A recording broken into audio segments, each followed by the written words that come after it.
Welcome back. This video I am going to show you change default launcher on your Android phone. You can follow this guide easily change your launcher. Let's get started.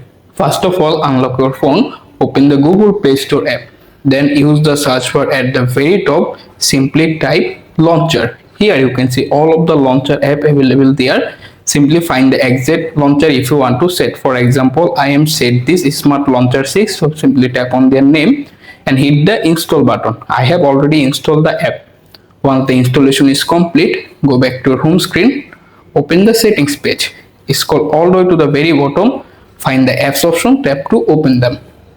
Here, located at the top menu bar, find the choose default apps, click to open it. Now you can see all of the default apps listed there. Find the home app option, tap on it. Simply choose the newly installed launcher app, for example this Smart Launcher.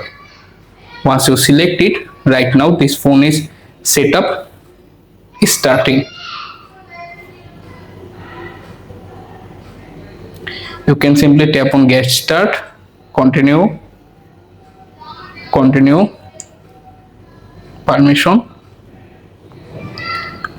Once everything you can set up, right now your newly launcher is set up. That's it guys, you have successfully set default launcher on your phone. Thanks for watching. Please like this video, also subscribe to my channel, share it with your friend possible.